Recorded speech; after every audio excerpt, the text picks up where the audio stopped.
영원한 몸을 이끌고 주님 앞에 모여서 우리가 또 말씀을 배우기를 원합니다. 마태복음을 배우기를 원합니다. 이 시간 주님 함께하여 주시고 우리에게 성령으로 조명하여 주시어서 깨닫게 하여 주시고 또 알게 하여 주시고 말씀이 꿀송이처럼 단 시간 될 수 있도록 주님 도와주시옵소서. 예수 그리스도 이름으로 기도합나이다. 아멘.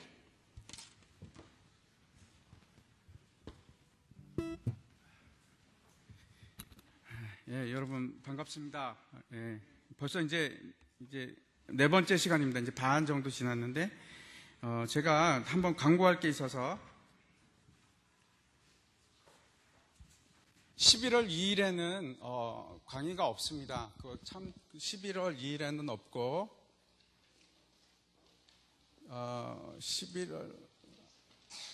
3일에 없고 11월 10일로 그 다음에 11월 17일로 이렇게 바뀌고 있습니다. 그리고 그 유튜브 보시면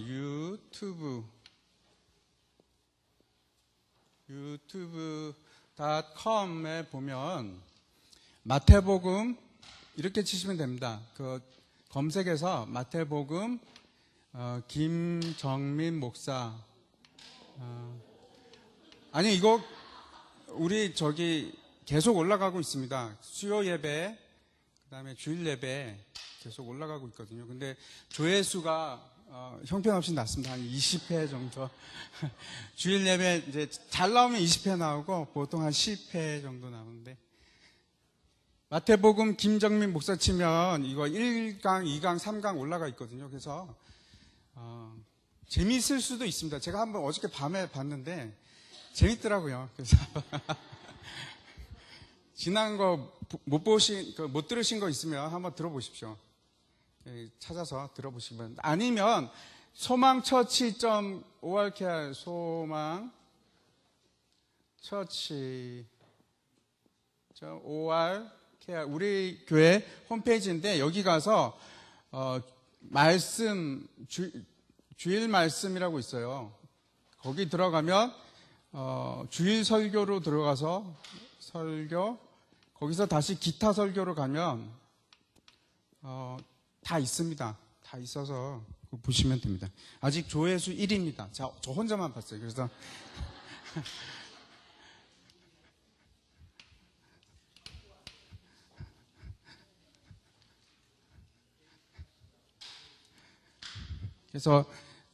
혹시 못 들으신 거 있으시면 들으시면 도움이 될 것 같습니다. 예, 이제 잠깐만 여러분 적지는 않고 1장이 뭐죠? 탄생, 2장 동방박사, 3장 세례, 3이니까 세례, 그 다음에 4는 사탄 시험, 5장부터 7장까지는 산상수훈입니다. 5장 팔복, 6장 주기도문, 7장 좁은 길 그렇게 가서 이제 8장부터 오늘 12장까지 갈 텐데 8장은 팔팔한 백부장, 9장은 구부러진 중풍병자,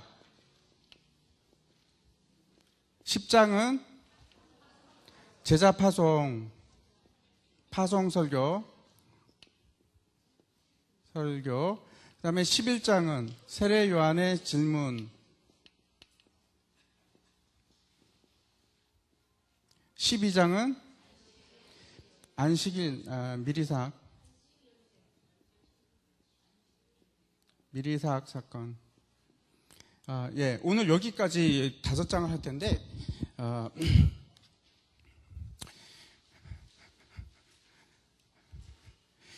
지난 시간에 제가 이제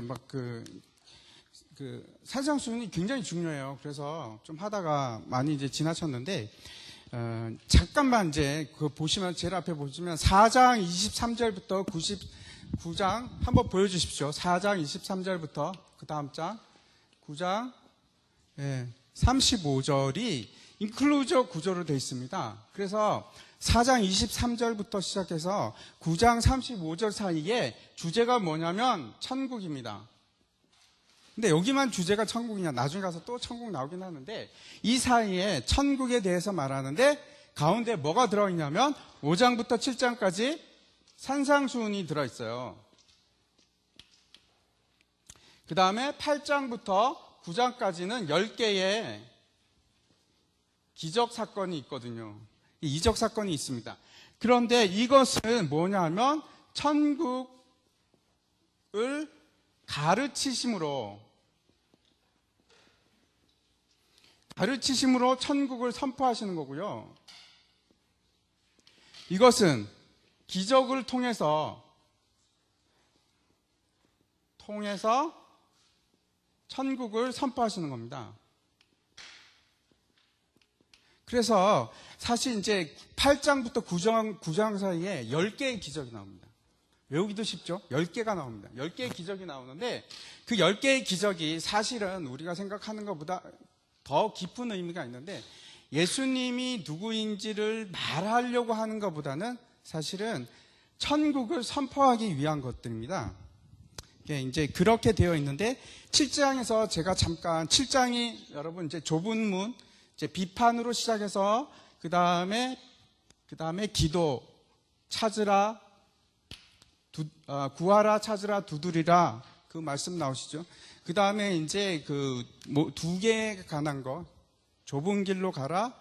그 다음에 좋은 나무에 대해서 그 다음에 반석 위의 집 이렇게 이제 쭉 나오는데 제가 이제 미비했던 것을 좀 얘기를 하겠습니다. 비판에 이제 처음에 비판이 나오는데 비판은 이제 사람과의 관계죠, 그죠? 사람과의 관계에서는 비판을 어떻게 하라고요? 하지 말라. 그 다음에 하나님과의 관계에서는 뭘 하라고 합니까? 하나님과의 관계에서는 기도를 하라 이렇게 말씀하고 있는 겁니다. 그래서 사람과의 사이에서는 비판을 하지 말고 하나님과의 관계에서는 기도를 하라. 그래서 결국 나중에 나온 게 뭐죠? 대접을 받고자 하는 자는 그대로 대접을 하라. 그 얘기가 나오지 않습니까? 근데 비판을 하고 나서 이제 혹시나 해서 제가 말씀드리는데 개 얘기가 나와요. 그죠? 개 얘기가 거룩한 것을 개에게 던지지 말고 그 다음에 진주를 돼지에게 던지지 말라. 그 말이 무슨 말일까요? 개, 돼지가 나오는데 이거 사실 이것도 역시 비판에 관한 얘기입니다. 왜 뭐라고 얘기하냐면 비판에 대해서 두 가지를 얘기해요. 첫 번째 비판하지 말라 이렇게 얘기하면서 비판할 수 있는 경우를 얘기합니다. 비판할 수 있는 경우는 어떤 걸까요? 비판할 수 있는 경우는 내 눈에서 들보를 뺀 후에 들보가 빠지면 비판할 수 있는 능력이 생깁니다. 그죠? 남의 눈에 있는 티를 얘기해 줄 수 있죠. 근데 이것을 얘기하면서 개에게 거룩한 것을 주지 말고 진주를 돼지에게 던지지 말라. 찢어 죽일까 두려워하라. 이런 얘기를 합니다. 무슨 얘기냐면 비판을 해도 좋은데 내 눈에 들보가 없으면 비판을 해도 좋은데 어떤 사람한테는 하지 말라고? 개나 돼지처럼 전혀 받지도 못할 사람들한테는 하지 말라는 얘기입니다. 그래서 이 얘기가 들어갑니다. 엉뚱하게 갑자기 왜 개하고 돼지 얘기가 나오나 이렇게 생각하실 텐데 이렇게 연결되는 얘기입니다. 그리고 나서 하나님과의 관계를 얘기했는데 기도하라 이거죠. 제가 오늘도 한 번 더 강조할게요. 그 산상수훈을 이룰 수 있는 유일한 방법입니다. 산상수훈을 우리가 해낼 수 있는 유일한 방법은 기도밖에 없습니다. 이제 기도 얘기를 하면서 그 결론이 남에게 대접받고자 하는 자는 대접하라 이렇게 얘기하고 그 다음에 뭘로 넘어가냐면 좁은 문으로 들어갑니다. 좁은 문.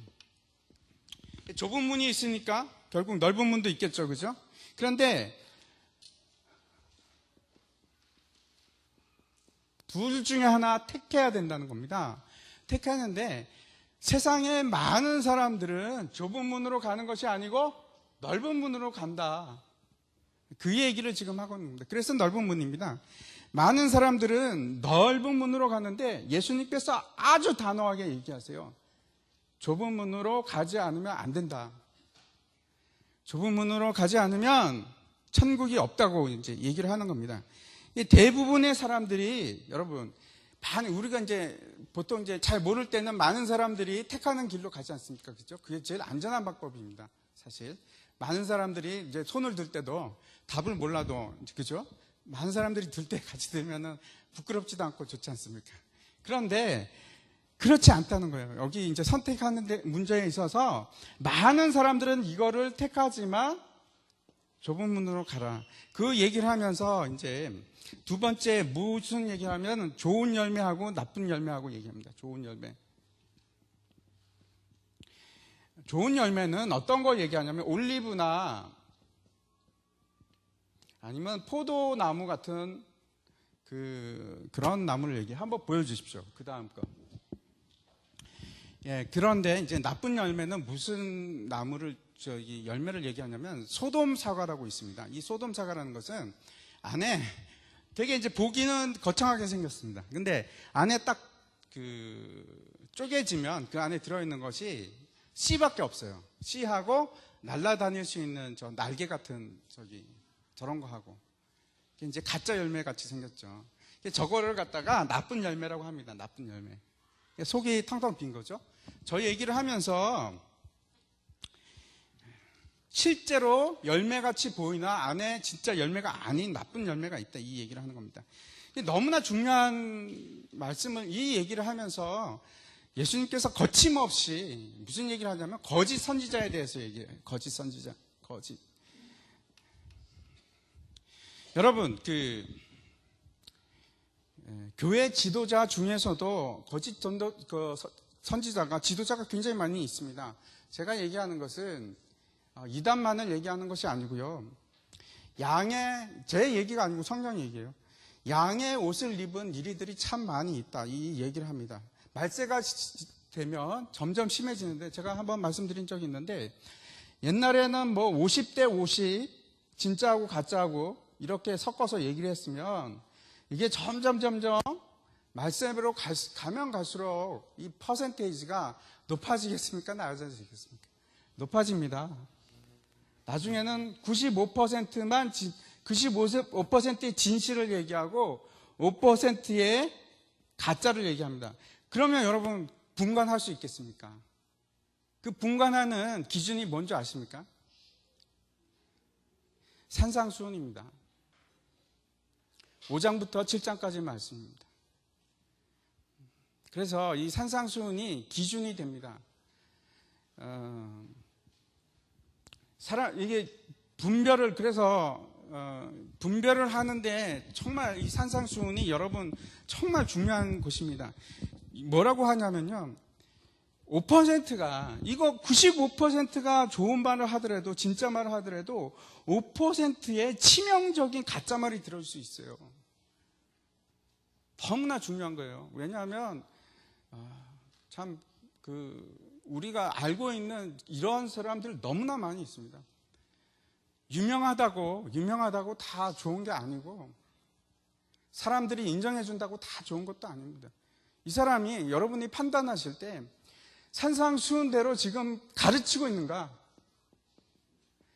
산상수훈의 가르침을 그대로 얘기하고 있는가? 아닌가가 아주 명확한 기준이 될 수 있습니다.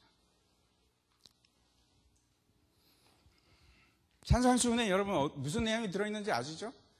팔복이 들어있고 그 다음에 율법에 대한 재정의가 들어있고 신앙생활에 대한 재정의가 들어있고 그 다음에 재물에 대해서 얘기하죠.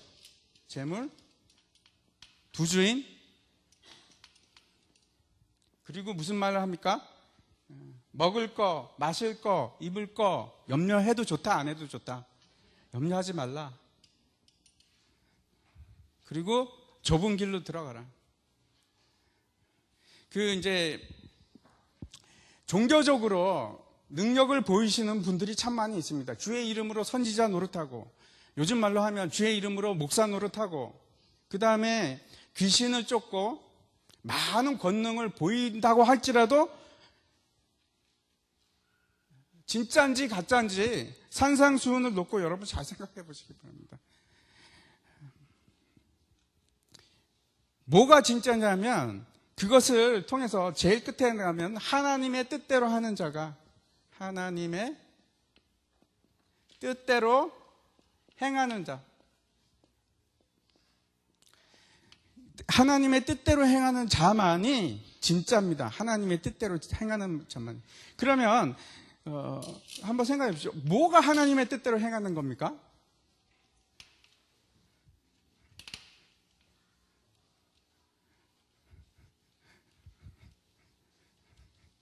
그 앞에 있는 내용이 다 산상수훈이 하나님의 뜻대로 해가는 것인데, 신앙생활의 기준이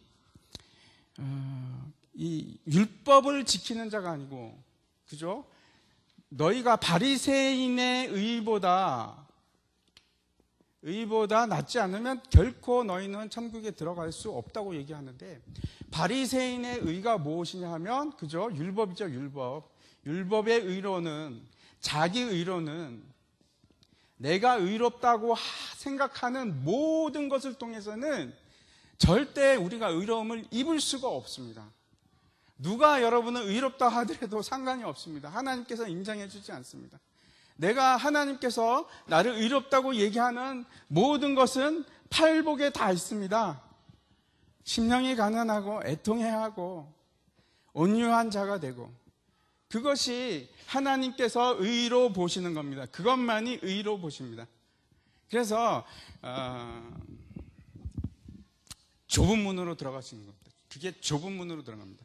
이것은 그 산상수훈에 있는 내용을 이해하고 그것이 내 것으로 받아들여지고 그대로 살고자 행하는, 제가 얘기하는 것은 앞에서도 말씀드렸는데, 여러분이 산상수훈에 있는 내용을 다 행할 수 있습니까? 행한다고 생각하는 순간 이거는 바리새인의 의가 되는 거예요. 바리새인의 의가 되는 거예요. 그러니까 내가 못하잖아요.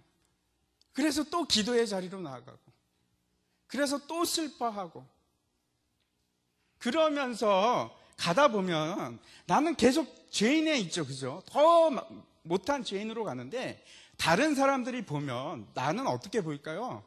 점점 의로워 보입니다. 나는 그렇지 않은데, 실상은 나는 그렇지 않은데 다른 사람들이 보이기에는 괜찮은 사람으로 보이기 시작하는 겁니다. 하나님의 사람으로, 하나님의 아들이라고 칭함을 받기 시작하는 겁니다. 네, 그래서 여러분 평생에 잊지 마십시오. 좁은 문으로 가야 됩니다. 넓은 문으로 가시면 안 돼요. 절대로 가시면 안 돼요. 여기 계신 분들은 한 명도 넓은 문으로 들어가지 마시기 바랍니다. 그리고 이제 오늘 8장부터 9장까지 사이에서 이제 10개의 기적 얘기를 하려고 합니다. 근데 10개의 기적 얘기는 앞에서 말씀드렸듯이 단순히 지금 하나님 나라의 기적을 얘기하는 것이 아니고 선포입니다. 선포하면서 지금 하나님 나라가 임하고 있는 것을 강력하게 임하고 있는 것, 이걸 갖다가 나중에 뭐라고 얘기하냐면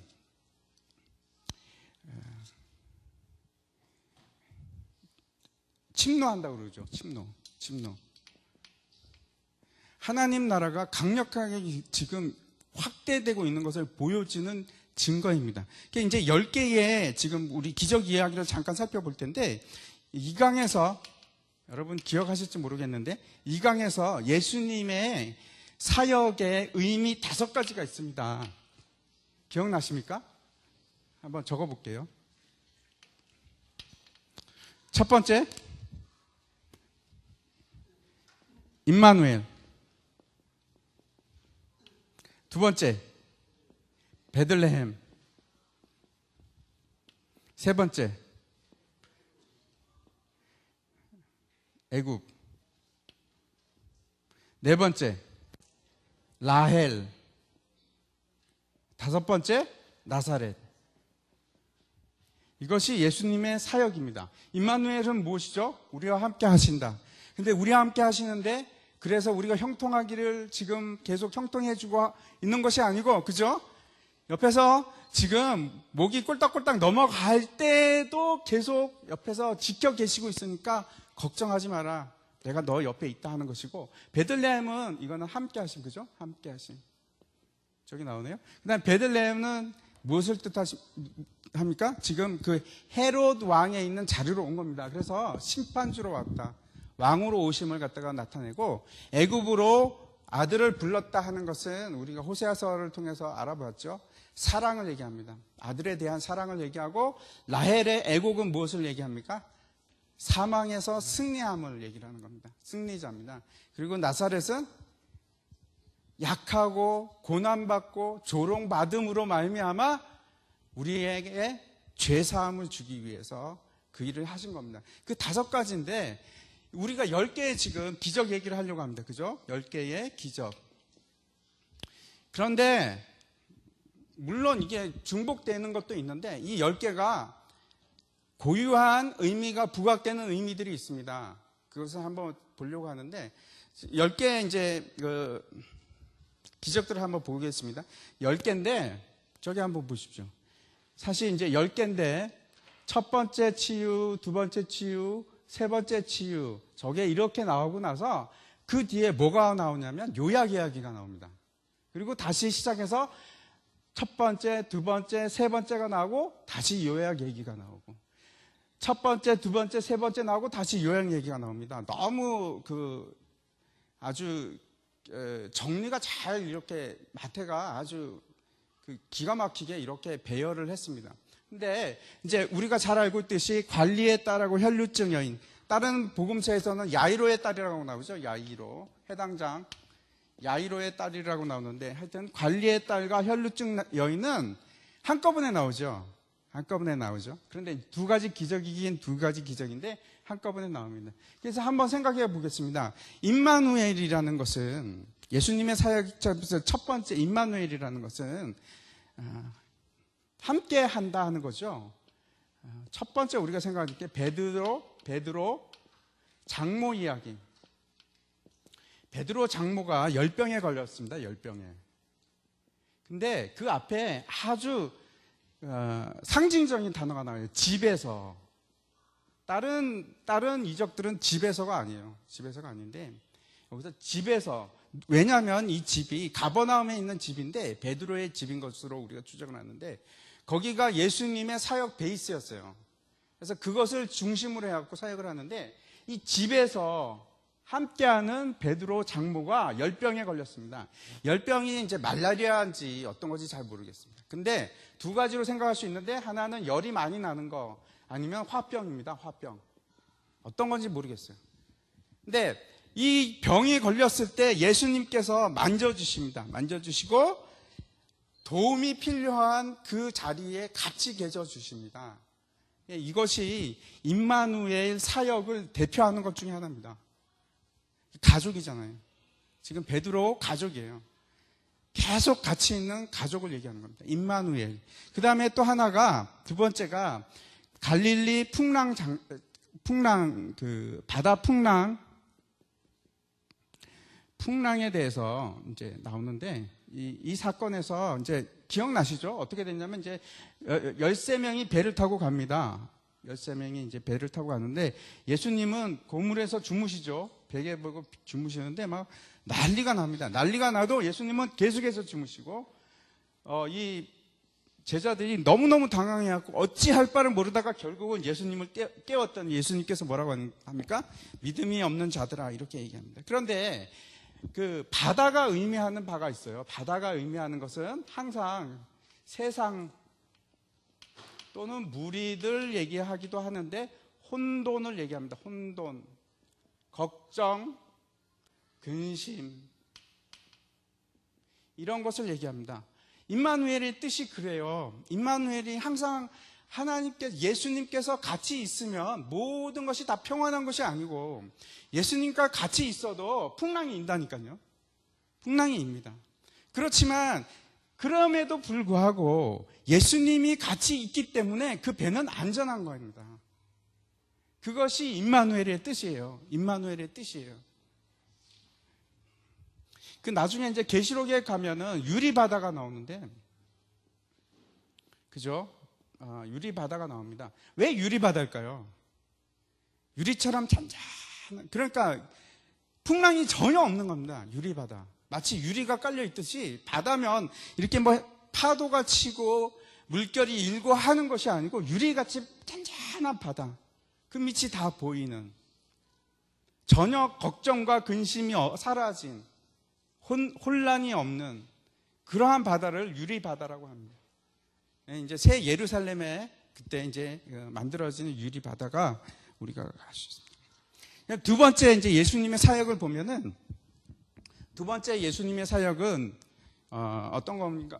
아까 베들레헴이었죠. 베들레헴. 그죠?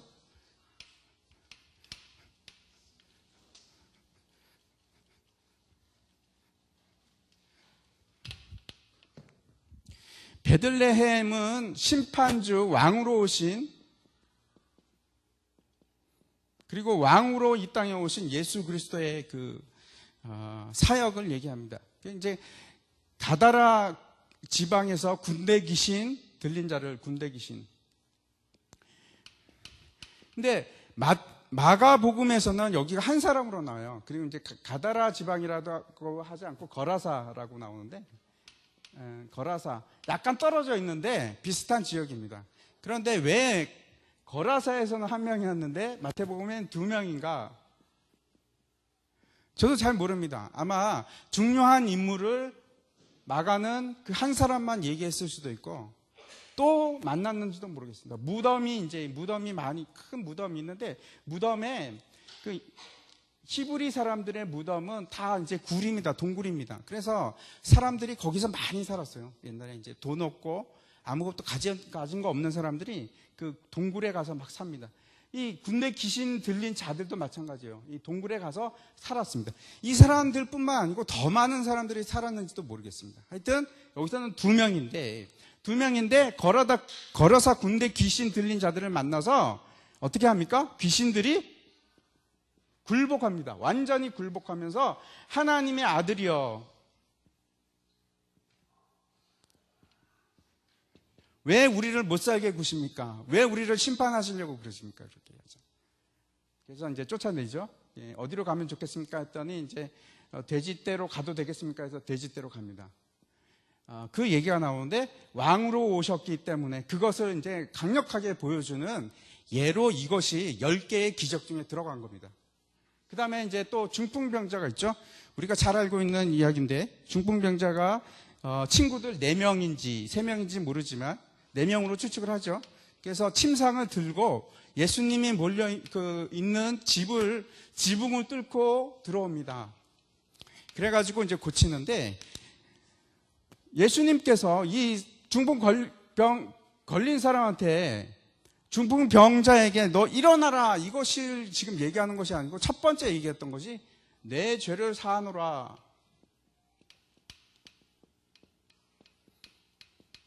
이렇게 얘기를 합니다. 이제 되게 논란이 되죠. 그래서 왜 저런 참남한 말을 하느냐. 그래서 예수님께서 기억나십니까? 어떤 것이 더 쉬운가? 이제 마가복음에는 그렇게 얘기하죠. 쉬운가? 죄를 사하는 것이 쉽겠는가? 사함이 아니면 기적이 쉽겠는가? 일어나라 하는 기적이 쉽겠는가? 이걸 물어보시죠. 그죠? 어떤 게 더 쉽습니까? 예? 다시 제가 물어보면 어떤 게 더 어렵습니까? 죄사함이 훨씬 어렵습니다. 그렇죠? 이게 진짜 기적입니다. 제가 다시 한번 말씀드릴게요. 세상에 여러분이 죄사함을 받은 것보다 더 놀라운 기적은 없습니다. 여러분이 죄사함을 받았다는 게 정말 엄청난 기적입니다. 그래서 이 사실을 진짜로 깨닫고 나면 내가 구원받았다는 것을 정말 죽을 수밖에 없었는데 구원을 받았다. 이것을 진짜로 깨달아서 이게 기적이라고 내가 여겨지는 순간에는 제가 그래요. 그 다음부터 욕심이 없어집니다. 욕심이. 세상에 대한 욕심이 없어져요. 그게 무슨 문제가 되겠는가? 그게 무슨 특별한 나한테 뭐 큰 문제가 되겠냐? 내가 살았는데, 내가 영생을 얻었는데, 내 생명이 영생을 보장을 받았는데, 이 땅에서 조그만 문제들이 그게 뭐 큰 문제가 되느냐? 하는 대로 자연스럽게 넘어갑니다. 이거 기적이라고 깨닫는 순간부터. 아무튼 지금 베들레헴에서 왕으로 오신, 그죠? 심판주. 죄 사함, 재판장입니다. 재판장, 그죠? 내가 너를 죄를 사해 주느라 땅 무죄 선언을 하시는 겁니다. 심판주께서. 그러할 권리가 예수님이 가지고 계시다. 그 권세를 가지고 계시다 하는 것을 보여줍니다. 그게 이제 왕으로 오신 심판주를 보여주는 아주 강력한 예가 저 기적 사건입니다. 세 번째 한번 보겠지. 애굽에서 내 아들을 불렀다. 아들을 사랑해서 그렇죠. 그죠? 애굽에서 아들을 부른 게 사랑을, 그 호세의 그 사랑을, 끔찍한 사랑을 얘기하는 건데, 두 맹인 사건이 이제 9장 그 거의 마지막 편에 나오는데, 이렇게 얘기합니다. 다윗의 자손이여 우리를 불쌍히 여기소서. 이렇게 얘기합니다. 다윗의 자손이여 우리를 불쌍히 여기소서. 그래서 예수님께서 두말하지 않으시고 고쳐주십니다.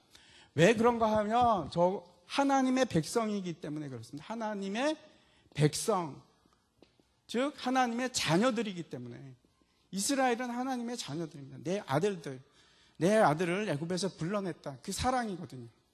그 사랑을 지금 표현하는 것이 두 맹인입니다. 또 하나가 백부장인데, 백부장은 좀 다릅니다. 그죠? 백부장은 내 하인이 지금 아픈데 예수님께서 같이 가실 필요가 없습니다. 여기서 나으라고 명하시면 낫겠나이다. 그랬더니 예수님께서 내가 이렇게 큰 믿음을 이스라엘 중에서 본 적이 없다. 이렇게 얘기를 하시죠. 그리고 낫습니다. 바로 낫습니다. 근데 놀라운 것은 이 백부장이 당시에 이스라엘에는 로마 군인은 없어요. 로마 군인은 나중에 들어옵니다. 나중에 들어오는데 이때는 다 용병들입니다. 용병들. 용병인데 이스라엘 사람들이 아니고 이방인 어느 나라 사람인지 몰라요. 근데 하여튼 이방인 용병들입니다. 그 백부장이에요. 백부장.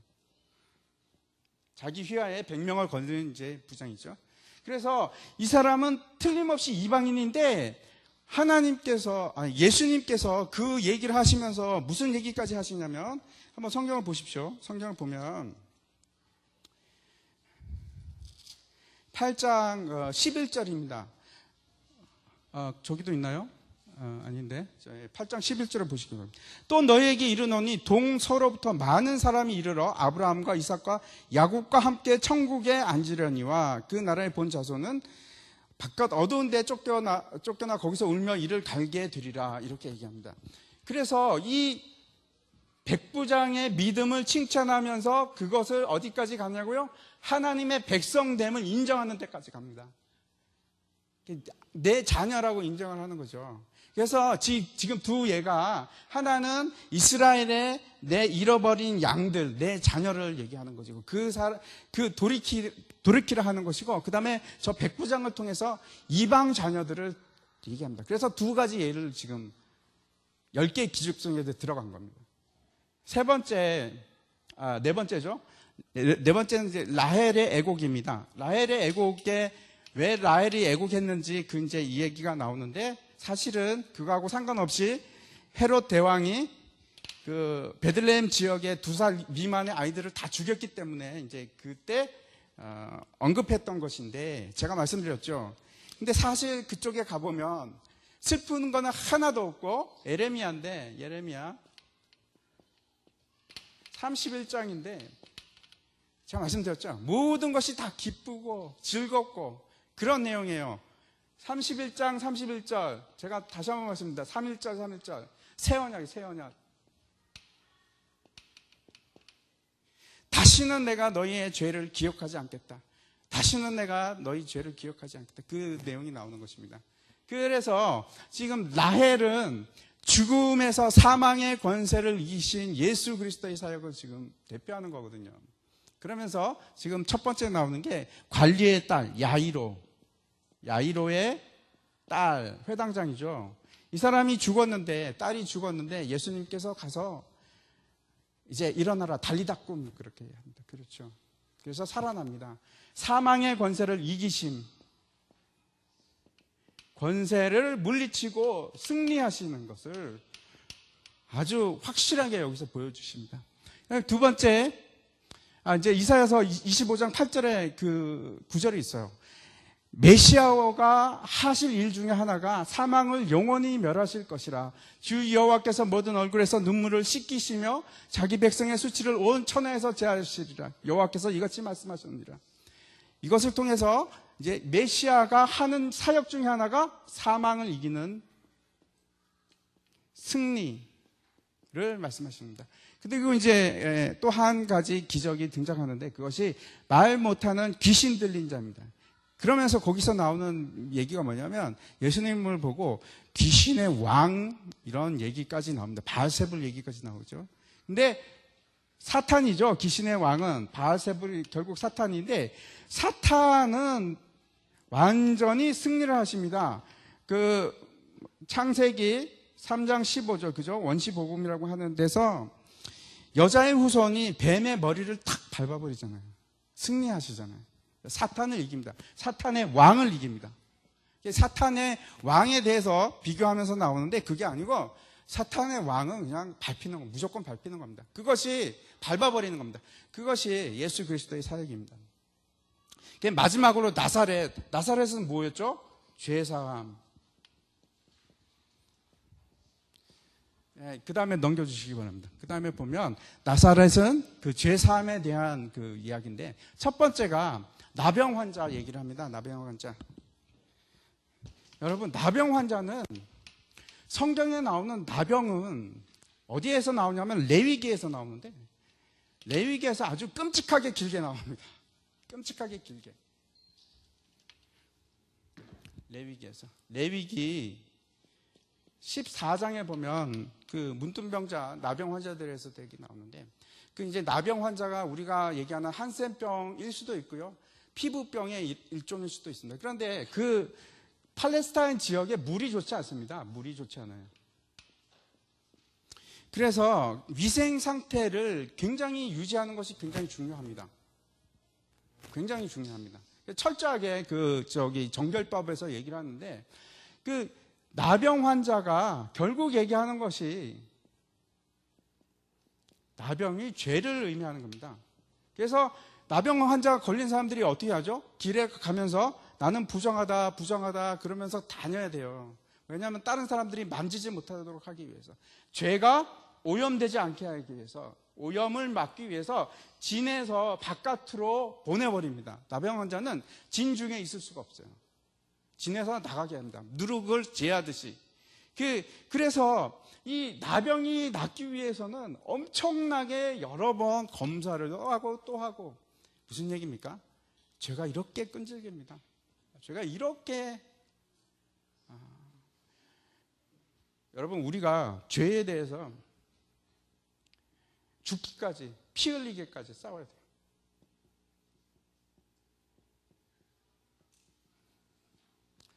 우리가 가지고 있는 죄들이 있지 않습니까? 거기에 대해서 무감각해지시면 안 돼요. 그 죄와 싸우기 시작하는데 싸우면 싸울수록 여러분이 그 죄와 싸우면 싸울수록 근력이 생깁니다. 그래서 처음에 계속 질 수 있어요. 계속 질 수 있지만 계속해서 싸워 나가면 근력이 생겨서 이제는 막 이기기 시작합니다. 그래서 죄의 사슬을 끊어야 돼요. 그 왜 그러냐면 이것은 우리는 육과 영이 있는데 영은 여러분 새로운 피조물로 탄생을 합니다. 피조물로. 새 피조물입니다. 근데 어떤 갈등이 있냐면 영은 새 피조물인데 육은 계속해서 그냥 남아있는 거예요. 그래서 어떻게 됩니까? 갈등이 일어납니다. 여러분이 예수를 믿고 거듭남으로써 여러분은 영은 다시 살아있는 존재로 바뀝니다. 다시 살아있는 존재로 바뀌는데 우리가 듣기 쉬운 것이 영의 목소리가 아니고 육의 목소리를 청종하기를 사람들이 너무 좋아하거든요. 그래서 육의 목소리를 들으면 반드시 죄로 향하게 되어 있습니다. 죄로 향할 수 있는데 이거를 포기하는 사람들을 뭐라고 하는 줄 아십니까? 싸우는 걸 포기하는 사람은 우리가 구원파라고 해요. 구원파라고 한다고. 한번 깨달음으로 내가 구원을 받았으면 끝까지 구원받았기 때문에 더 이상 필요 없다 하는 것은 구원파고 성경은 그렇게 절대로 얘기하지 않습니다. 그 왜 그러냐면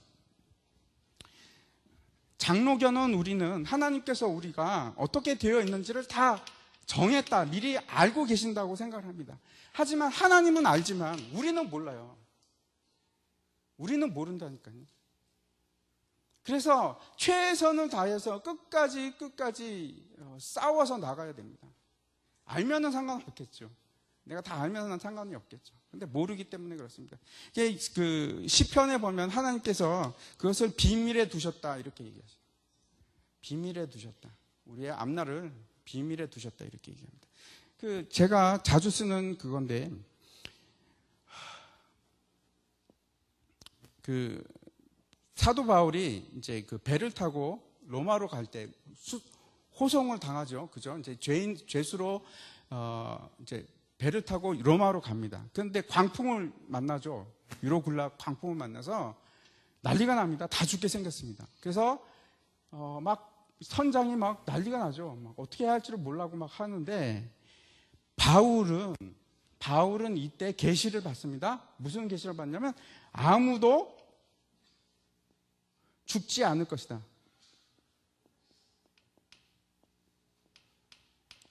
그러면 여러분은 어떻게 하겠습니까? 내가 죽지 않으니까 그냥 가만히 있어도 죽지 않잖아요. 그죠? 아무런 노력을 해도 죽지 않잖아요. 그렇죠? 그런데 한번 성경을 보십시오. 사도행전에서 뭐라고 하냐? 사도 바울이 자기가 할 수 있는 모든 걸 다 노력을 합니다. 모든 것을 다 합니다. 이것이 우리가 살아가는 성경에서 말하고 있는 것이 두렵고 떨림으로 구원을 이루라는 겁니다.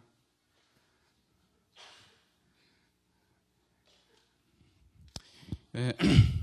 10개의 기적이 이제 나사렛 다 했나요? 예. 그 두 번째 나온 게 이제 나병 환자가 제가 뭐 얘기하는 거라고? 죄를 얘기하는 겁니다. 죄를. 근데 그 나병 환자를 낫게 하시는 겁니다. 그리고 나서 제사장에게 가서 너의 상태를 보여라 얘기합니다. 제사장이 하는 것이 있어요. 그 나병 환자가 제사장한테 가면 처음 무슨 말을 해야 되냐면 나는 죄인입니다라고 얘기를 해요. 그리고 제사장이 검사해서 나병이 낫지 않습니까? 그럼 뭐라고 하냐면 너의 죄는 사해졌다고 얘기를 해요. 그것을 예수님께서 그 역할을 하시는 겁니다. 제사장의 그 역할을. 우리 죄를 사해 주십니다. 사해 줍니다. 제사. 그 다음에 혈루증 여인 얘기가 나오죠. 우리가 잘 알고 있듯이 그 야이로의 딸을 찾아가기 위해서 가다가 사람들이 막 몰려있는데 혈루증 걸린 여자가, 혈루증이라는 것은 계속 피 하혈을 하는 거죠. 그죠? 하혈을 하는 것인데 피가 하혈하는 것은 나병 그 다음으로 중요한 부정한 사람입니다. 부정.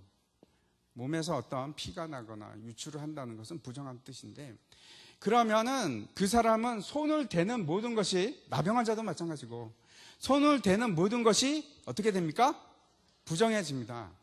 그러면 여러분 기억나실지 모르겠어요. 제가 설교를 한번 했었는데 예수님을 만졌어요. 예수님의 옷을 만졌어요. 이 여자가 만지는 건 다 부정해집니다. 예수님을 옷을 만졌어요. 그러면 예수님 옷이 부정해집니까? 예? 왜 안 부정해집니까? 예수님을 만지면 예수님도 부정해져야죠. 이 모든 상황이 그렇지 않습니까? 만나는 사람마다 만질 때마다 부정해지는데 그 예외가 있습니다. 한번 그 다음 장 출애굽죠.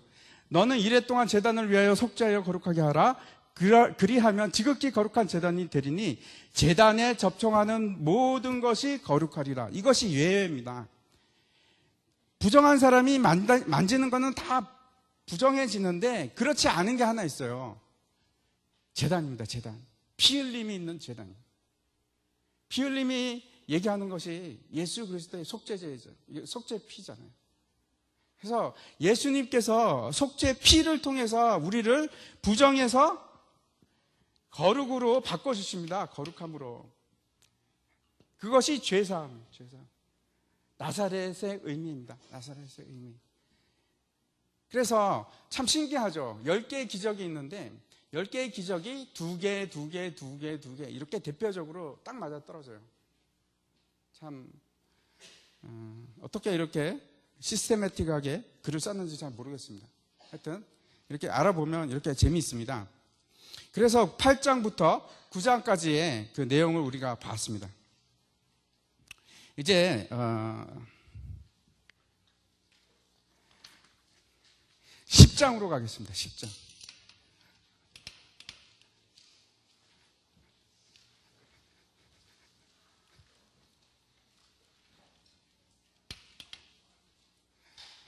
10장은 우리가 잘 알고 있듯이 제자 파송 설교로, 그죠? 제자 파송 설교로 우리가 알고 있는 본문인데, 이제 단계들이 있습니다. 처음에 이제 10장 1절부터 보면은 예수께서 그의 12제자를 부르시고, 그죠? 그 다음에 무엇을 주시냐면은 더러운 귀신을 쫓아내며 모든 병과 모든 약한 것을 고치는 권능을 주십니다.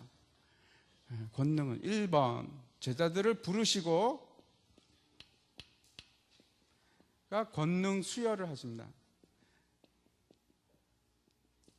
근데 권능을 수여한다는 것은 이제 안수했다는 뜻입니다.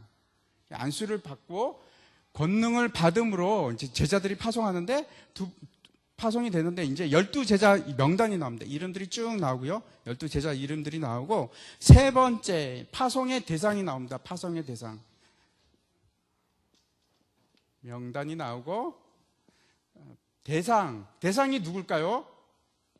너희는 이방인의 길로도 가지 말고 사마리아의 마을 골로 가지도 말고 이스라엘의 잃어버린 양에게로 가라 이렇게 얘기하죠. 그리고 딱 정해져 있습니다. 이스라엘로 가라. 이스라엘 잃어버린 양. 그 다음에 4번에 파송의 내용입니다. 파송의 내용. 어떤 것을 할 것인가? 내용. 뭘 해야 됩니까?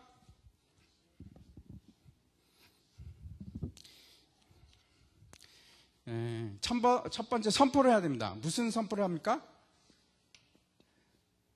천국이 가까이 왔다. 이렇게 선포하라고 얘기를 합니다. 그리고 이제 물론 거기 포함되는 것이 이제 회개하라는 것이죠. 하나님 나라를 선포하고 회개하고 귀신을 쫓아내고 병든 자를 고치고 귀신을 쫓아내고 병든 자를 고치고 그 다음에 여기는 이제 계속해서 죽은 자를 살리고 나병 환자를 깨끗게 하고 이런 것들이 합니다. 여러분 무엇을 느끼십니까?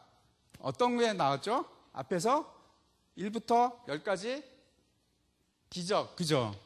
그 일들을 똑같이 행하라는 겁니다. 제자들에게. 그러면 우리는 어떻습니까? 우리는 할 수 있을까요? 제가 이제 어떤 목사님의 설교를 들은 적이 있는데 그 목사님이 그 교인이 죽었어요. 그래가지고 이제 권사님을 한번 불러가지고 우리 갑시다. 그때 거기가 분당 서울대병원도 하여튼 병원이었어요. 병원인데 가서 기도해서 살립시다. 그래가지고 그 병원에 가갖고 기도를 막 한 30분 하는데 그 관리인이 막 계속 이상한 눈으로 왔다 갔다 하면서 도대체 뭐 하는 거야, 이 사람들. 그래서 그냥 왔다고 그러는 얘기를 들었습니다. 근데 제가 말씀드리는 거는 제자들이 똑같이 권능을 수여받으면 이런 일을 할 수 있다고 예수님께서 얘기를 하신 거고 그 다음에 이 일을 실제적으로 오순절 성령 세례를 받음으로써 베드로가 행하고 그죠? 그 다음에 누가 행합니까? 사도 바울이 똑같이 죽은 자를 살립니다. 그리고 저는 그런 얘기 많이 들어봤어요. 선교사들 그 이야기 보면 죽은 자 살린 얘기들이 있습니다. 그들이 거기서 그치는 것이 아니고 예수님의 권능을 받으면 가능합니다. 나보다 더 큰 일도 하리라. 예수님께서 그렇게 말씀하셨어요. 하여튼 그런 일을 하도록 보냅니다. 그리고 나서 5번째 어떤 거죠? 5번째 제자들의 삶의 태도에 대해서 얘기합니다. 제자들은 어떤 삶을 살아야 될 것인가? 어떻게 살라고 얘기하고 있죠? 전대를 가지지 말고 금이나 은이나 동을 가지지 말고 그리고 또 뭐라고 합니까? 두버릇을 가지지 말고 신을 그것도 이제 두벌 신을 얘기하는 거죠. 지팡이를 가지지 말라. 이게 무슨 말입니까? 이것이 결국은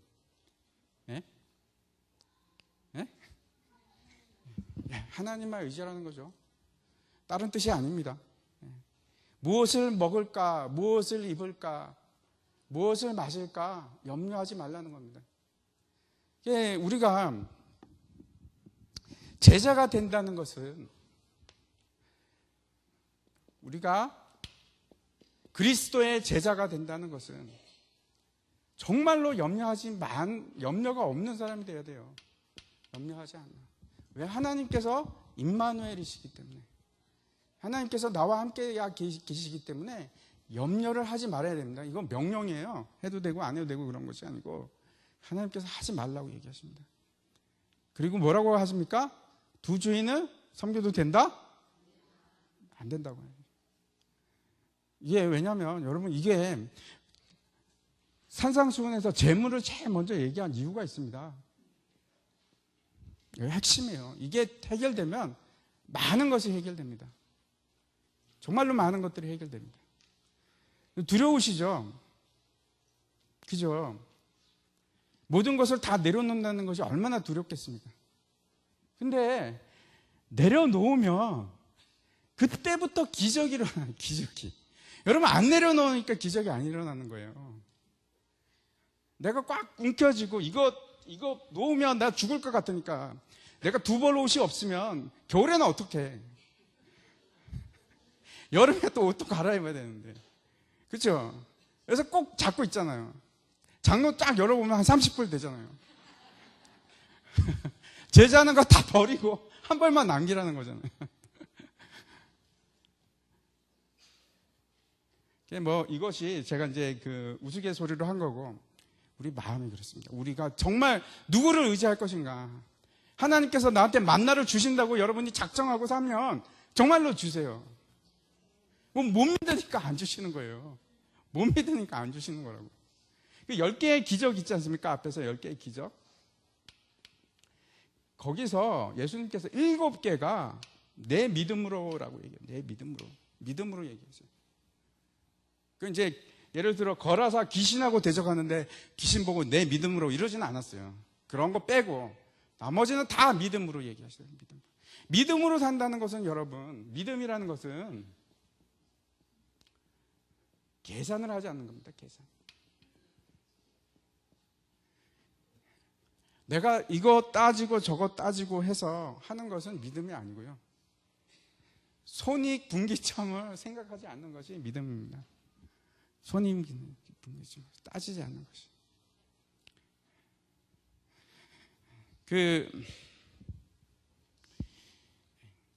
그 다음에 이제 그 얘기하는 것이, 사역을 하면서 돈을 받지 말라. 왜? 네가 거저 받았으니까 거저 주어라, 이렇게 얘기합니다. 그래서 그 이스라엘에서는 돈을 받을 수 없는 직업이 3개가 있어요. 어떤 직업이냐면 율법사 또는 제사장, 그 다음에 증인. 율법사가 돈을 받으면 안 되고 증인이 또 돈을 받으면 안 되고, 한 명이 더 있는데 누구냐 하면 제사장 했고, 율법사, 제가 이게 가로가 아니고 율법사, 제사장, 증인. 그러니까 이 사람들은 돈을 받으면 안 됩니다.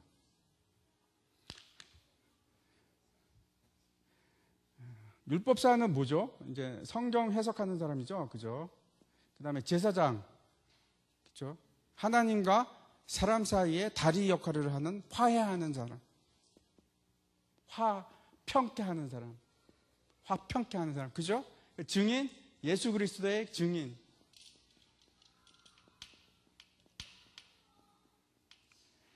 사례비로 내가 받으면 안 되는 거예요. 내가 이 일을 당신한테 해줬으니까 당신이 그만큼 대가를 주십시오, 이렇게 할 수 없는 사람들입니다. 그런데 제자도 마찬가지로 여기에 포함된다, 이렇게 얘기하시는 거예요. 여기에 포함된다고. 여러분들이 목회자를 망치는 좋은 방법이 있습니다. 돈을 자꾸 주시면은 금방 망해요.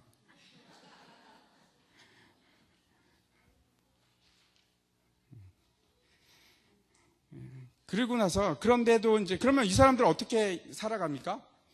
일꾼은 자기 먹을, 그게 소에게, 일하는 소에게 이거 뭐죠? 그걸 씌우지 말라고 그러죠. 망을 씌우지 말라고 하죠. 그래서 그 복음을 전하고 감사의 표현으로 받는 거 있지 않습니까? 감사해. 그러니까 이것을 감사함으로 기꺼이 내는 것은 받아갖고 그것으로 먹고 살라고 얘기하는 겁니다. 이제 그 중동 지방에서는 특별히 손님을 대접하는 것이 굉장히 중요합니다. 손님을 오면은 다 대접을 하는 것이, 왜냐하면 거기 너무 험악하거든요. 그래서 손님을 밤에 자기 집으로 들이지 않는 것은 그 사람 보고 죽으라 하는 거하고 비슷한 얘기입니다. 그래서 받아줘야 됩니다. 그런 식으로 손 대접을 받는 일을 하고, 그 다음에 그 사람들에게 복음을 줌으로써 그 사람들이 너무 감사해서 기뻐서 내는 헌금 같은 걸로 먹고 살아라, 이런 얘기를 하는 겁니다. 예, 그것이 제자들이 먹고 사는 방법입니다. 그 다음에 이제 제자들에 대해서 영접과 거절에 대해서 얘기합니다. 이제 받아들이는 자가 있고, 그죠? 받아들이지 않는 자가 있습니다. 문제는 하나님께서 예비한 자가 반드시 있고, 예비한 자가 있습니다. 예비한 자가 있는데, 문제는 우리가 모른다는 거예요. 이 사람이 누군지, 어떤 사람이 하나님의 정말 백성인지를 모르잖아요. 그럼 우리가 하는 건 뭡니까? 다 전해야죠. 다 전해야 됩니다. 다 전했는데 반응이 거절하면 상관없어요. 그냥 떠나면 됩니다. 그런데 받으면, 영접하면 최선을 다해서 이 사람한테 복음을 가르치라, 머물면서, 이렇게 지금 얘기하고 있습니다. 그런데 이제 10장 16절 한번 같이 보겠습니다. 10장 16절. 같이 한번 읽을까요? 시작. 보라, 너희가 그러므로 너희는 뱀같이 지혜롭고 비둘기같이 순결하라. 지난번에도 이제 말씀 한번 드렸는데, 이것이 이제 우리가 어떻게 해야 될 것인가. 뱀같이 지혜롭고 비둘기같이 순결하라. 뱀은 별로 이렇게 좋은 이미지가 아니지 않습니까? 그런데 왜 뱀의 지혜를 얘기하냐? 제가 지난번에도 한번 말씀드렸는데, 우리가 가서 복음을 전파할 때 어떻게 하냐면, 뱀은 가만히 있습니다. 가만히 있다가 오래 참습니다. 오래 참다가 먹이가 사정권 안에 딱 들어올 때까지 가만히 있다가 탁 덮칩니다. 순식간에. 그것이 뱀의 지혜입니다. 기다림, 기회 포착, 주어진 기회를 잘 포착하는 것. 그것이 뱀의 지혜고, 비둘기는 순결을 의미하죠. 그죠?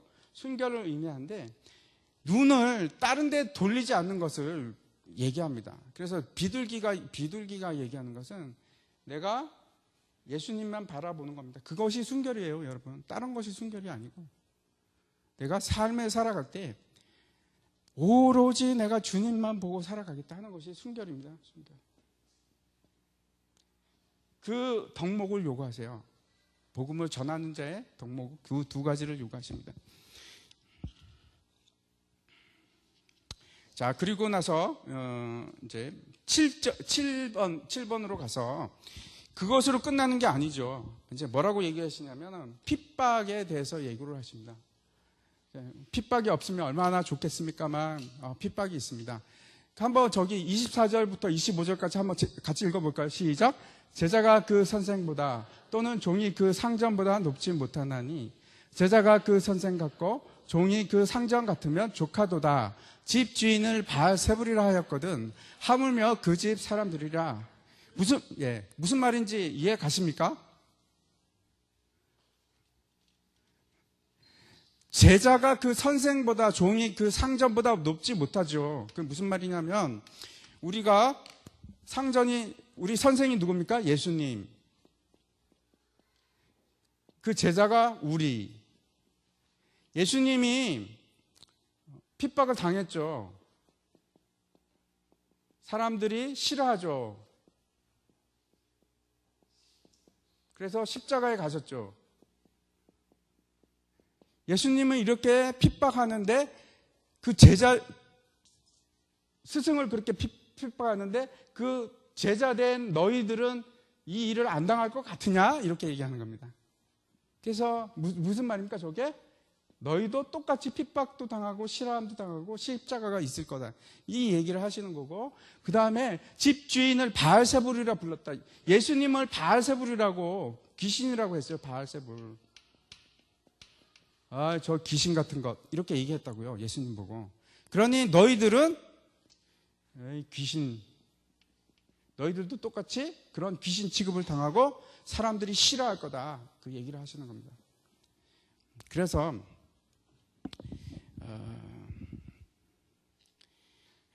너희를 공회에 넘겨주고 임금들 앞에 끌고 가고 그렇게 해서 이방인들의 증거가 되게 하겠다. 바울이 그랬습니다. 그렇죠? 저도 똑같은 경험을 가지고 있습니다. 이란에서 잡혔을 때 정말 그렇더라고요. 제가 깜짝 놀랐습니다. 너무너무 내가 놀래가지고 잡혔는데 막 기독교가 뭐냐 물어봐서 막 또 기독교에 대해서 설명하고 너는 어떻게 해서 예수 믿게 됐냐 그래서 막 간증 막 하고 그랬습니다. 그래서 그때 막 이 생각이 마태복음 10장 생각이 됐어요. 정말 그렇구나. 그리고 이제 장차 형제가 형제를, 아비가 자식을 죽는데 내줄 것이다. 자식이 부모를 죽이게끔 할 것이다. 그 얘기를 합니다. 이게 앞으로 이제 닥칠 일들입니다. 여러분, 우리 세대에 그런 게 안 오면 참 얼마나 좋겠습니까만, 핍박은 제 생각에는 정말로 내가 진짜 그리스도인이 맞다면 핍박은 반드시 옵니다. 반드시 옵니다. 그래서 누구나 다 통과해야 된다고 저는 생각을 합니다. 제자들이 명심해야 될 것에 대해서 8절에 얘기하는데 뭐라고 하냐면 두려워하지 말라. 그러면서 하는 얘기가 나를 시인하는 자는 나도 아버지 앞에서 너를 시인할 것이요 나를 부인하면 나도 아버지 앞에서 그를 부인할 것이나 이렇게 얘기합니다. 얼마나 참 무서운 말인지 모르겠어요. 제가 이제 옛날에 그 이란에서 나와서 이 얘기 많이 했었는데 저는 실제로 겪었지 않습니까? 얼마나 좀 무서운 일인지 몰라요. 우리 그 형제가 그 자말이 제가 말씀드렸죠. 3일 만에 부인하더라고요. 자기는 죽어도 부인 안 한다 그랬습니다. 그런데 3일 만에 부인하더라고요. 여러분은 자신 있으세요? 근데 그 자말이 이기지 못한 이유가 있습니다. 그 다음 때문에 그렇습니다. 검을 주러 왔다 이렇게 얘기하면서 내가 세상에 평화를 주러 온 것이 아니요 화평이 아니고 검을 주러 왔다. 그러면서 아버지와 딸이 막 그 며느리와 시어머니 불화하고 그 다음에 하는 얘기가 사람의 원수가 자기 집안 식구라. 사람의 원수. 우리 형제 그 자말 형제가 부인할 수밖에 없었던 게 그 딸 때문에 저는 이해해요. 딸 가족 때문에. 가족이 원수예요, 원수.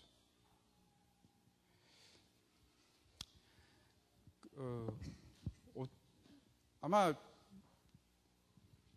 결혼 안 하고 혼자 살면 이겼을지도 모르죠. 그런데 딸을 두고, 어린 딸을 두고, 그 가족을 두고 자기가 죽는다는 것을 너무 힘들 것 같아요. 저도 똑같을 것 같아요.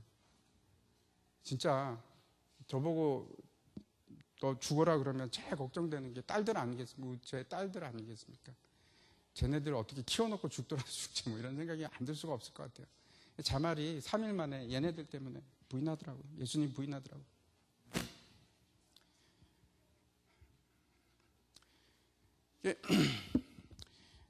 이게 너무나 이게 누구를 더 사랑할 것인가? 그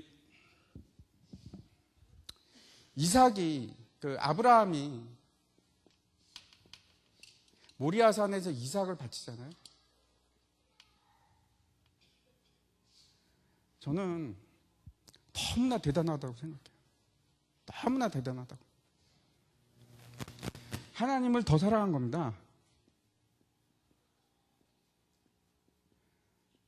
자기 그 독생자 외아들 이삭보다 하나님을 더 사랑하는 겁니다. 그렇지 않고는 줄 수가 없죠. 하나님한테. 근데 여러분 생각해 보십시오. 하나님은 더 대단하세요. 하나님. 이삭은 안 죽었잖아요. 근데 예수님을 진짜 죽이세요. 정말로 죽었잖아요. 얼마나 대단합니까? 여러분을 사랑하셨어요. 저는 그 생각만 해도 끔찍해요.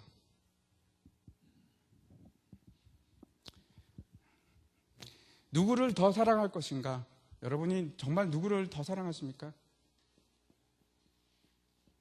하나님을, 다시 제가 산상수훈 얘기할 수밖에 없어요. 정말 하나님을 여러분 하나님으로 대접을 하십니까?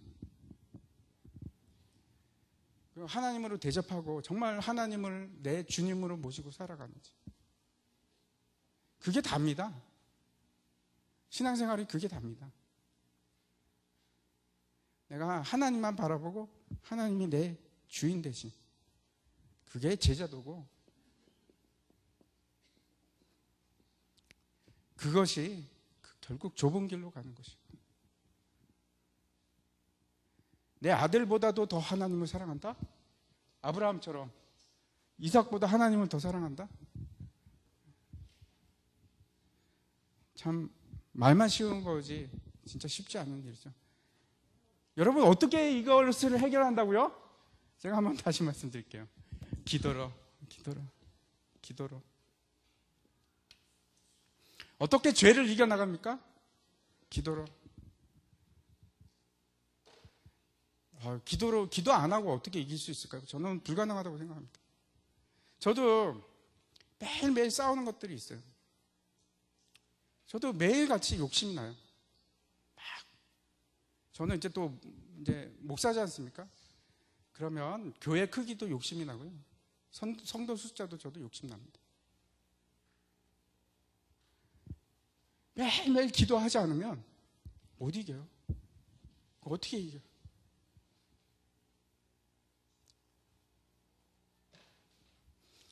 기도하지 않고 이길 수 있으면 정말 대단한 거죠. 대단한 겁니다. 이제 그 11장으로 넘어가겠습니다. 11장으로 가면은 이제 참 이게 사실은 별거 아닌 것 같은 장이지만 너무나 이 중요한 지금 원리를 여기서 11장에서 얘기하고 있습니다. 사실 이거 시간을 좀 드리려고 했는데 이제 그렇지 못했었는데 세 부분으로 나눠져 있어요. 첫 번째가 세례 요한의 질문으로 시작하고, 그 다음에 회개하지 않는 고라시나 베세다와 가버나움에 대해서 이제 책망하시고, 그 다음에 이제 마지막에 복음회로 초대를 하십니다. 근데 이 11장이 왜 그렇게 중요하냐면 세례 요한 때문에 그래요. 세례 요한 때문에. 세례 요한이 질문을 합니다. 뭐라고 질문하냐면, 이제 감옥에 갇혔죠. 그 예수님께서 활동이 시작이 사실은 이제 세례 요한의 감옥 가는 거하고 이제 그렇게 겹칩니다. 그래서 세례 요한이 감옥에 갔는데 그 감옥에서 이제 예수님을 하는 것을 보고 제자들을 보냅니다. 그리고 얘기하는 게, 물어보는 게, 오실 그이가 당신이 맞습니까? 이렇게 물어보는 겁니다. 오실 그이가 당신이 맞습니까?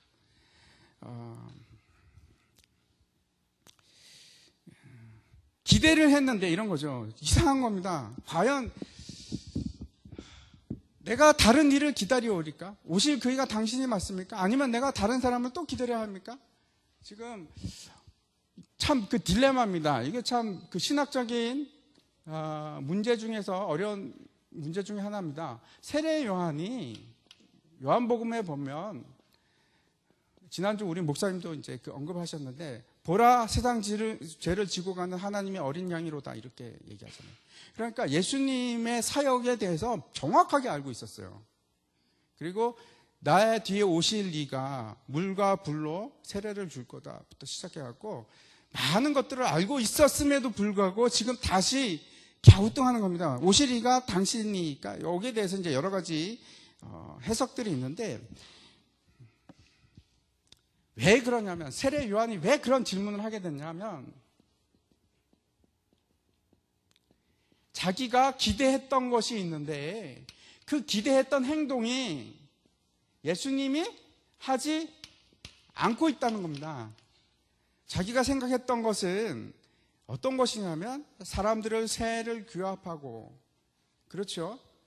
지금 전 세계와 완전히 뒤집어 엎는 그러한 왕적인, 그리고 대제사장적인 그러한 모습들이 자꾸 드러나야 하고, 그렇죠? 그 다음에 세례 요한은 금식하고, 그죠? 금식하고 기도하고 이런 일로 주로 많이 보냈는데, 예수님을 보니까 죄인들하고 같이 있고 먹고 마시고,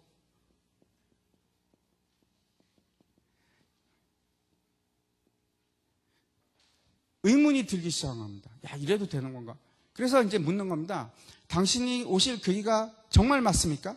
그래서 예수님께서 뭐라고 대답을 하냐면, 맹인이 보며 못 걷는 사람이 걷고 나병 환자가 낫고 죽은 자가 살아나고 가난한 자에게 복음이 전파된다 하라, 이렇게 얘기하십니다. 그것이 결국 이사야가 얘기하는 메시아의 핵심 사역입니다. 여러 번에 걸쳐서 나오는 핵심 사역 중에 하나입니다. 그러니까 내가 메시아가 그 메시아가 맞다, 이렇게 얘기하는 거죠. 그러면서 이제 얘기하는 것이 그겁니다. 한번 보십시오. 6절입니다. 11장 6절에 가면 이렇게 얘기합니다. 누구든지 나로 말미암아 실족하지 아니하는 자는 복이 있도다 하시니라. 그러니까 이제 세례 요한과 그 제자들에게도 동일하게 얘기했습니다. 그러니 걱정하지 말고 실족하지 마라. 믿음을 지켜라, 이 얘기입니다. 그러면서 세례 요한에 대해서 세 가지를 한번 넘겨보십시오. 있나? 그 다음 장 한번 넘겨주시기 바랍니다. 세례 요한에 대해서 질문을 하는데, 그거 말고 그 다음 장이요. 예. 없나 본데, 이제 그 세 가지 질문을 합니다. 뭐라고 얘기를 하냐면, 너희가 무엇을 보려고 광야에 갔느냐? 바람에 흔들리는 갈대를 보러 갔느냐, 이렇게 얘기하죠. 그런데 그렇지가 않습니다. 세례 요한은 너무나 강직한 사람이었어요. 세례 요한은 강직한 그 독사의 그 바리새인들한테 막 그러잖아요. 독사의 자식들아, 막 이렇게 강직하게 했던, 바람에 흔들리는 갈대가 아니었어요. 그러니까 아니죠. 그 다음에 두 번째, 너희가 부드러운 옷 입은 사람을 보러 갔느냐? 왕궁에 사는 사람을 보러 갔느냐? 아니죠. 그럼 너희가 누구를 보러 갔느냐? 선지자를 보러 간 거 아니냐? 그 말을 하는 겁니다. 그러면서 이 세례 요한이 선지자가 맞다, 올 엘리야가 맞다, 이렇게 얘기합니다. 그러면서 이제 얘기하는 것이 말라기 3장 1절인데 거기 이제 없나요? 이제 3장 1절에서 만군의 여호와가 이르노라, 보라 내가 내 사자를 보내리니 그가 내 앞에서 길을 준비할 것이요 또 너희가 구하는 바 주가 갑자기 그의 성전에서 임하시리니 곧 너희가 사모하는 바 언약의 사자가 임하실 것이라. 그 자가 바로 세례 요한이라는 겁니다. 그런데 무슨 말씀을 하냐면, 세례 요한은 여자가 낳은 아이 중에서 가장 큰 자다, 이렇게 얘기합니다. 여자가 낳은 아이 중에서, 그거부터 이제 얘기를 말씀드릴게요. 그게 무슨 말입니까? 여자가 낳은 여자가의 아들 중에서 가장 크다, 큰 자. 왜 그러냐 하면, 세례 요한은 그 뒤에도 나오는데, 율법과 선지자는 누구까지냐면 세례 요한까지예요. 그러니까 다시 말씀드려서, 세례 요한은 구약에 포함된 사람이, 구약에서 이제 뭐냐면, 구약은 모든 사람들이 오실 메시아를 기다리는 사람들입니다. 오실 메시아. 그래서 이 사람들은 명확하게 메시아에 대해서 알 수 있을까요? 명확하게 알지 못하죠. 희미하게 알죠. 마치 수건을 가린 것처럼 희미하게 그렇게 볼 수밖에 없습니다. 하지만 왜 가장 큰 자라고 했냐면, 세례 요한은 예수님을 봤거든요. 예수님을 봤어요. 때문에. 그렇기 때문에 구약에서는 가장 큰 자인데, 구약에서는 가장 큰 자. 그런데 그 다음에 이제 헷갈리는 게 그 다음 구절입니다. 그러면서 뭐라고 하냐면, 내가 진실로 너에게 말하노니 여자가 낳은 중에 세례 요한보다 큰 이가 일어남이 없도다. 그러나 천국에서는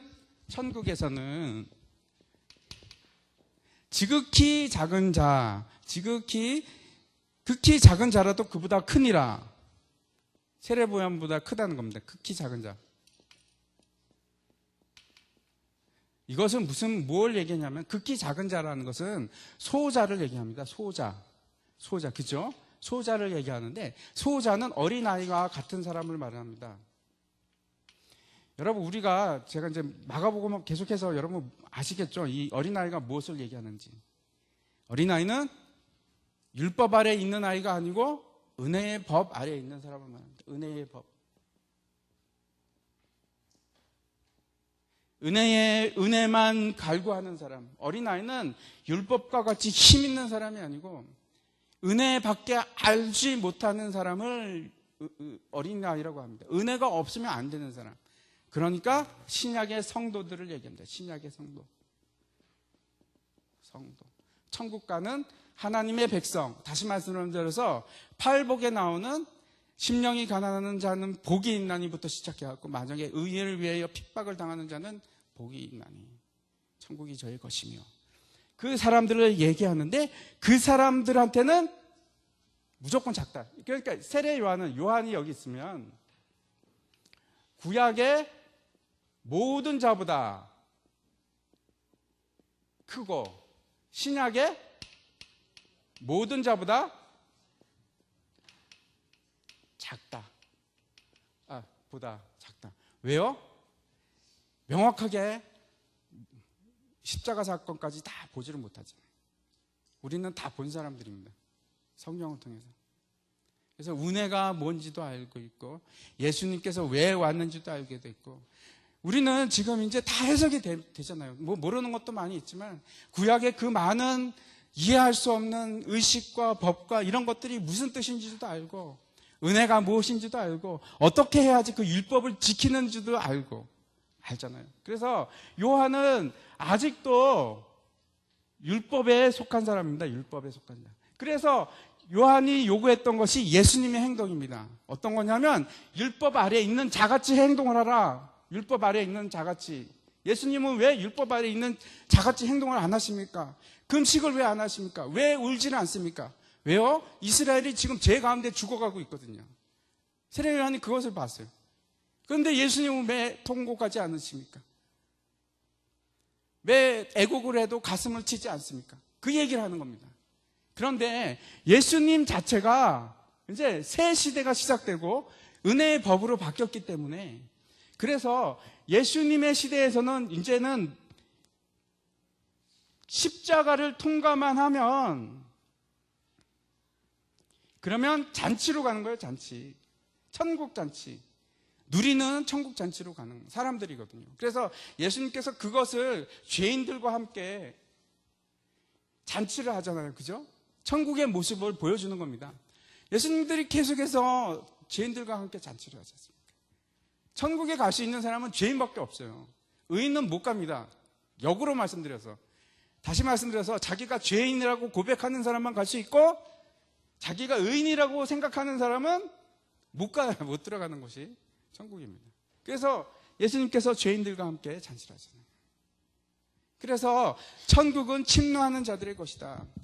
지금 이제 계속 천국이 뻗어가고 있고, 그 천국을 갖다가 은혜의 법으로 들어가는 자는 결국 천국을 차지할 것이다. 예수님께서 그렇게 지금 얘기하는 겁니다. 그래서 아까 다시 한번 보십시오. 율법의 시대가 완전히 여기서 끝나고, 11장입니다. 그것이.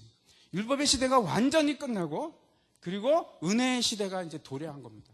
그래서 11장이 중요합니다.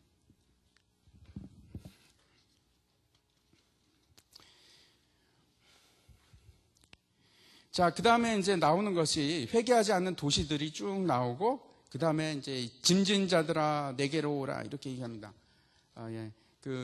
한번 같이 28절부터 30절까지 11장 같이 한번 읽어보겠습니다.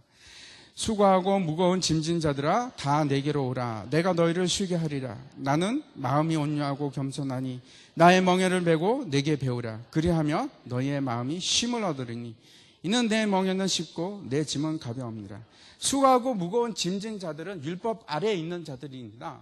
율법 아래에 있는 자들아 다 내게로 와서 안식을 누리라는 겁니다. 그런데 이제 저게 이제 멍에인데, 그 이스라엘 멍에는 이제 두 개가 한 결의로 이루어서 두 마리가 같이 끌게 되어 있습니다. 근데 저 한 마리가 예수님인 거예요. 그래서 예수님이 자기가 다 끄시겠대요. 그래서 내 멍에만 매면 너는 그냥 거저먹기야. 너무 쉬워. 이렇게 지금 얘기하는 겁니다. 근데 사람들이 무서워서 안 매려고 그러죠. 짐도 예수님께서 내가 다 대신 져줄 테니까 걱정하지 말고 매 이렇게 얘기하시는 겁니다. 근데 내 멍에는 쉽고 내 짐은 가벼움이라고 예수님이 거짓말 안 하시잖아요. 그죠? 예수님 거짓말 안 하십니다. 매보십시오 한번. 그냥 매면 너무 가볍고 즐겁고 그런, 예. 그래서 이제 12장으로 다 넘겨주십시오. 시간이 다 되는데, 그 이스라엘의 지금 이제 보십시오. 이렇게 하나님의 천국에 대해서 선포하시고 가르치시고 그 다음에 이적을 통해서 증거를 하셨습니다. 근데 그렇게 증거했는데 이스라엘의 반응입니다. 그것이 12장에 나타나요. 근데 두 가지로 보면 첫 번째 안식일 논쟁을 통해서 거부를 합니다. 예수님을 거부를 하고 그 다음에 표적을 통해서 또 거부를 합니다. 안식일의 미리삭 사건은 우리가 잘 알지 않습니까? 제자들이 이제 미리삭을 먹다가 걸렸죠. 걸려서 저런 이제 논쟁이 생기는데 예수님께서는 안식일의 주인이십니다. 그게 무슨 뜻이냐면 안식일, 여러분, 제가 이거 좀 시간이 가더라도 좀 양해하시고 한 5분 안에 끝나기는 할 텐데 안식에 대해서 제가 분명하게 말씀드릴게요. 안식은 여러분 누구 때문에 있는 겁니까? 인간 때문에 주셨다고 얘기하세요. 사람들 때문에 주신 거고 사람을 위해서 존재하는 겁니다. 다윗이 굶주려서 이제 제사장한테 가서 그 진설병을 먹지 않습니까? 그때가 안식일이었어요. 근데 괜찮아요. 왜냐하면 그 자체가 안식일이 자체가 율법을 어긴다고 할지라도 그것이 생명을 살리는 일이면 괜찮다는 겁니다. 왜냐하면 율법 자체가 사람을 위해서 만들어진 겁니다. 그래서 사람의 생명보다 율법이 앞설 수가 없어요. 그래서 생명보다는 율법이 우선입니다. 24장 8절인데 그게 나오나요? 한번 넘겨보십시오. 예. 이스라엘 자손을 위한 것이다. 안식일 보이시죠? 안식일은 이스라엘 자손을 위한 것이요 영원한 언약이다. 이렇게 얘기하고 있지 않습니까? 그리고 나서 모세가 그 다음 넘겨주십시오. 모세가 출애굽 때 만나 얘기를 합니다. 만나 얘기를 하면서 되게 재미있는 것이 있습니다. 백성이 나가서 일용할 것을 날마다 거둘 것이라 이같이 하여 그들이 내 율법을 준행하나 아니하나 내가 시험할 것이다. 안식일에 중요한 기능이 있습니다. 펑션이 있습니다. 여러분 모르셨죠? 그것이 무슨 펑션이냐면 하나님께서 시험하시는 거예요. 무슨 시험? 내 율법을 준행하나 안 하나 시험하시기 위해서 하신다고 이렇게 얘기하세요. 그게 무슨 말이냐면 그 다음 날 여섯째 날에는 그들이 거둔 것을 준비할지니 날마다 거두는 것에 갑절이 되리라 하시잖아요. 이런 말입니다. 야, 내가 안식일에 일하지 않으면 죽을 것 같아. 좀 만나를 좀 모아야 될 것 같아. 그것을 시험하신다는 겁니다. 내가 일하지 않아도 하나님께서 정말로 먹여 살릴 건가? 이것이 더 커집니다. 안식일은 6일이라고 하루 쉬잖아요. 근데 안식년에 가면 6년이라고 1년을 쉬어야 돼요. 1년을. 그 다음에 희년에 가면 3년을 쉬어야 돼요. 3년을. 2년을 쉬어야죠. 그죠? 2년을. 생각해 보십시오. 그러니까 한 해 1년을 벌어서 그 년도 하고 2년치 하고 3년을 먹고 살아야 돼요. 그것을 이제 믿음으로 통과하는지 안 하는지 보기 위해서 안식일을 뒀다고 저기서 얘기하는 겁니다. 여러분, 요즘에는 안식일 그냥 쉬세요. 괜찮습니다. 그러면 안 될 것 같죠. 그죠? 근데, 일 안 해도 하나님께서 먹여 살리십니다. 일 안 해도 하나님께서 먹여 살리는 거 분명합니다.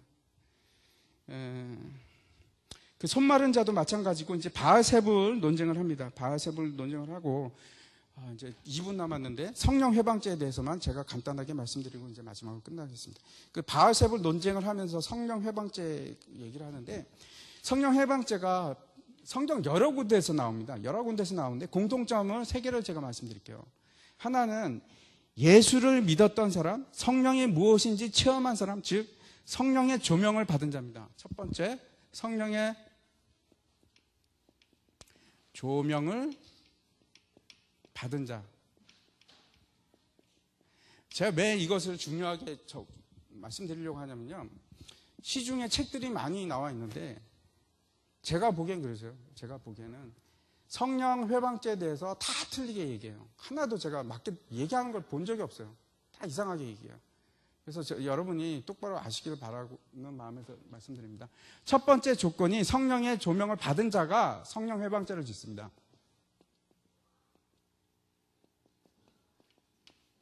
그러니까 대부분의 사람들이 뭐라고 하냐면 성령 회방죄는 은사주의를 배격하고 성령을 무시한다, 이런 걸 성령 회방죄라고 생각하세요. 그게 아닙니다. 그게 아니고, 자, 첫 번째 성령의 조명을 받은 자가 짓는데, 두 번째는 뭐냐면 성령을 통해 아는 진리를 거부하는 겁니다. 진리를. 왜냐하면 성령이 진리의 영입니다. 성령이 우리 속에 있으면 뭐가 진리인지 알아요. 성령이 우리 안에 내주에 계시면 말 안 해도 알아요. 어떤 것이 옳고 어떤 것이 틀린지 안단 말입니다. 그런데도 불구하고 내가 임의로, 세 번째, 말로 짓는 건데, 계속이라는 단어가 꼭 들어가요. 그러니까 한두 번 그러는 게 아니고 인위적으로 내가 계속해서 거짓말을 하는 겁니다. 거짓말. 무슨 거짓말을 하냐? 진리를 거부하는 말을 하는 겁니다. 말에 관해야 되는 거예요. 성령의 회방죄는 모든 구절 제가 다 찾아봐서 지금 얘기하는 겁니다. 말에 관한 것이고, 그 다음에 성령이 무엇인지 아는 사람이 짓는 것이고, 그 다음에 결정적인 것이 진리를 거부하는 것입니다. 대표적인 게 이단이죠. 이단이고, 그거 말고도 예를 들어서 하나님께서 탐욕을 버리라고 하셨어요. 그런데 어떤 사람이 에이, 탐욕 괜찮아, 조금 부리는 건 괜찮아, 조금만 해, 하나님께서 그런 거 갖고 뭐라고 하지 않아, 그러면 여기 안에서 성령이 계시면 아니라고 얘기를 해요. 이거 틀렸다고 얘기를 하거든요. 성령이 없는 사람은 모르겠어요. 근데 아는 사람이면 성경이 이렇게 얘기하지 않는다는 걸 알죠. 알매도 불구하고 지속적으로 거짓말을 하는 겁니다.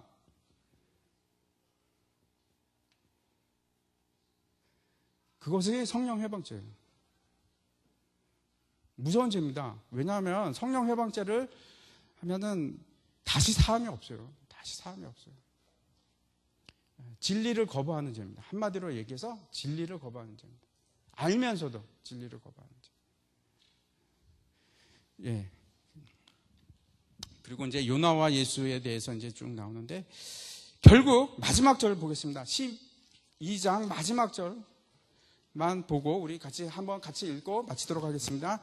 시작.